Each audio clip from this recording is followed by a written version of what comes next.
ایک بہن نے کینیڈا سے کال کی تھی کہ بعض لوگ میلاد مصطفیٰ صلی اللہ علیہ وسلم پر اعتراض کرتے ہیں، انہیں کیا جواب دیا جائے؟ دیکھیں، اعتراض کرنے والے کبھی باز نہیں آتے، اور جتنے بھی مدلل جواب دے دیے جائیں، بہترین قسم کے جواب دے دیے جائیں، جب سامنے والے نے یہ تہیہ کر رکھا ہو کہ میں نہ مانوں، تو پھر کس طریقے سے ہم منوا سکتے ہیں؟ تو آپ کی سے بھی میری گزارش ہے کہ کسی سے بحث کرنے کے بجائے آپ اسے تھوڑے دلائل بتا دیں، اگر وہ قبول کرتا ہے ٹھیک، نہیں مانتا تو ہمارا کام بتانا ہے، منوانا نہیں۔ میلاد مصطفیٰ صلی اللہ علیہ وسلم نبی کریم صلی اللہ علیہ وسلم کی ولادت کی خوشی کے اندر منائی جاتی ہے، اور خوشی کے لیے اللہ تعالیٰ نے خود قرآن میں اجازت دی ہے۔ قل بفضل اللہ وبرحمتہ فبذلک فلیفرحوا، اے حبیبہ فرمائیے کہ انہیں چاہیے کہ اللہ کے فضل اور اس کے رحمت پر خوشی منائیں۔ اور دوسرے مقام پہ وَأَمَّا بِنِعْمَةِ رَبِّكَ فَحَدِّثْ، اور اپنے رب کی نعمت کا خوب چرچا کرو۔ دونوں چیزوں کو اگر آپ ملا لیں تو اللہ کی نعمت جب ملے، اللہ کا فضل، اللہ کی رحمت حاصل ہو، اس پر خوشی منائیں اور اس کا اظہار بھی کریں۔ تحدیث نعمت کا مطلب ہوتا ہے نعمت کا اظہار کرنا۔ خود قرآن میں اللہ تعالیٰ بیان فرما رہا ہے۔ اب اس کا انداز کیا ہونا چاہیے؟ کیا قرآن نے مقید کیا ہے؟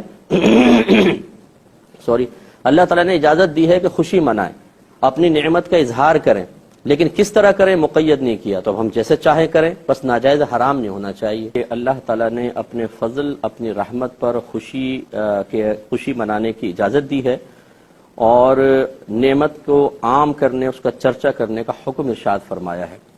اب اگر ہم ایک عام امتی سے کویسچن کریں کہ بتائیے کہ اللہ تعالیٰ کی عطا کردہ سب سے بڑی نعمت کیا ہے، اس کی نعمت کا سب سے عظیم ظہور کیا ہے، اللہ تعالیٰ کا سب سے بڑا فضل کیا ہے، تو میرے خیال میں اگر ادنا سے بھی سمجھدار ہوگا کہے گا کہ ہمیں نبی کریم صلی اللہ علیہ وسلم کی امت میں اللہ نے پیدا کیا، یہ اس کا سب سے بڑا فضل و کرم ہے، پھر مسلمان بنایا، پھر اہل محبت میں سے بنایا۔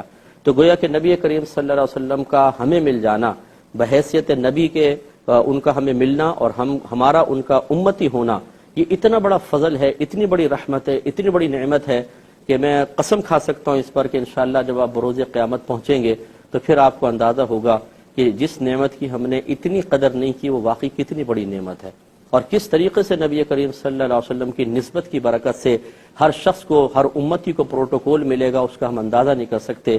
رحمت کونین صلی اللہ علیہ وسلم فرماتے ہیں کہ خدا کی قسم جب تک میں جنت میں داخل نہ ہو جاؤں، پچھلے تمام نبیوں پہ جنت حرام ہے، اور جب تک میری ساری امت داخل جنت نہ ہو جائے پچھلی امتوں پہ جنت حرام ہے۔ جو پہلے آئے ہیں وہ بعد میں جائیں گے، اور جو بعد میں آئے ہیں وہ پہلے جنت میں جائیں گے، اور بہت ہی عزت اور احترام کے ساتھ۔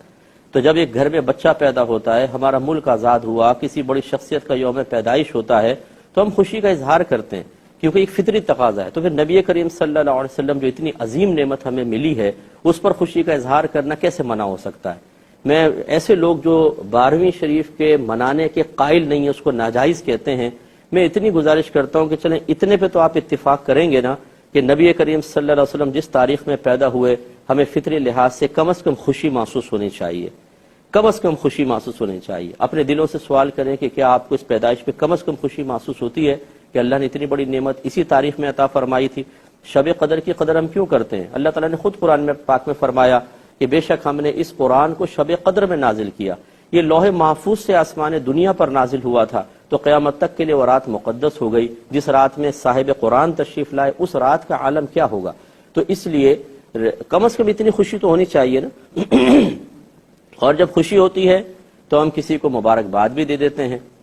اس کا اب ثبوت تلاش کرنا کہ جی کسی نے مبارکباد دی تھی، اگر آپ دیکھ لیں تو تاریخ بتائے گی آپ کو، جب نبی کریم صلی اللہ علیہ وسلم پیدا ہوئے ہر فرشتے نے دوسرے فرشتے کو مبارکباد دی، ہر پرندہ درندہ چرندہ ایک دوسرے سے ملتا تھا اور ایک دوسرے کو مبارکباد دیتا تھا۔ تو چلیں اس کا بھی ثبوت آپ لے لیں کہ یہ بھی موجود ہے۔ تو کم از کم اگر آپ منانے کے انداز پر متفق نہیں ہیں، اتنے پر تو ہے نا کہ وہ آپ کے نبی ہیں، پیدا ہوئے ہیں، دل میں آپ خوشی محسوس کریں اور کسی کو کہیں کہ یار مبارک ہو، یہ بڑا مبارک دن ہے کہ ہمارے نبی کریم صلی اللہ علیہ وسلم پیدا ہوئے۔ لیکن اس پیدائش کے موقع پر مطلب افسردگی کا سا اظہار کرنا اور مطلب بالکل کوئی فیلنگز ہی نہ ہو، تو یہ تھوڑا سا غور کرنا چاہیے کہ یہ کیا نبی کریم کی محبت کی علامت ہے یا نہیں ہے۔ دوسرا یہ کہ یاد رکھیں جب کسی چیز کا ثبوت ہو جاتا ہے، انداز اس کے تبدیل ہو جائیں تو اس میں کوئی فرق نہیں پڑتا، بس وہ تبدیلی انداز خلاف شرع نہیں ہونی چاہیے۔ نبی کریم صلی اللہ علیہ وسلم کے دور میں جس انداز سے شادی ہوتی تھی کیا اب ہو رہی ہے ویسی؟ جس انداز سے اس زمانے میں تعلیم حاصل کی جاتی تھی اب اس انداز سے تعلیم حاصل کی جا رہی ہے؟ جس انداز سے اس زمانے میں مسجدیں بنی ہیں کیا اسی انداز سے اب مسجدیں تعمیر ہو رہی ہیں؟ بالکل بدل گیا ہے نا۔ لیکن اب ہم اس میں اصول کیا بنائیں گے کہ بس خلاف شرع نہ ہو، تھوڑی بہت تبدیلی تو سب چلتی ہے۔ تو پھر اسی طریقے سے اگر نبی کریم صلی اللہ علیہ وسلم کی خوشی منانا جو قرآن میں مطلقاً اجازت دی گئی ہے، کچھ مسلمان اس کے طریقے اختیار کرتے ہیں، جو ان میں غلط طریقہ ہے اسے ہم خود غلط کہیں گے، اور جو جائز طریقے ہیں اسے غلط کہنے والا خود غلط ہوگا۔ کہ امت اگر نبی کریم صلی اللہ علیہ وسلم کی ولادت کی خوشی منا رہی ہے اور اللہ کے حکم پر، آیت قرآنی پر عمل پیرا ہو رہی ہے، تو پھر اس میں ناجائز کا کون سا پہلو نکل آیا؟ تو اس لیے سمجھنا چاہیے اس کو۔ تو میں آپ سے گزارش کرتا ہوں، جس بہن نے کال کی تھی، کہ یہ سمجھانا مطلب اس وقت نافع ہوتا ہے جب سامنے والا کسی اور سوچ کے تابع ہو کر مفلوج نہ ہو چکا ہو۔ جس کی سوچ مفلوج ہو جائے وہ کبھی قبول نہیں کرتا۔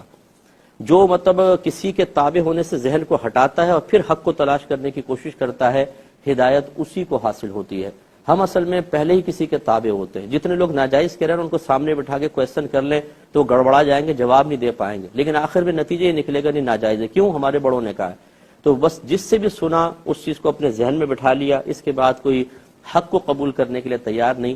اور یہ میرا ہر جانب میری یہ قول ہے، اگر کوئی شخص ایسا ہے جو میلاد مناتا ہے اور اس نے کوئی بات سن کر غلط چیز کو اپنے ذہن میں بٹھا لیا، اسے بھی چاہیے کہ حق کو قبول کرے۔ کتنی خرافاتیں آج میلاد کے نام پر رائج کر دی گئی ہیں، ان چیزوں کو ختم ہونا چاہیے۔ تو خلاصہ کلام یہ ہے کہ میرے خیال میں اگر کوئی دیانتدارانہ انداز سے میلاد مصطفیٰ صلی اللہ علیہ وسلم کے معاملے پر غور و تفکر کرے تو اس میں ناجائز کا پہلو اس کو نظر نہیں آئے گا۔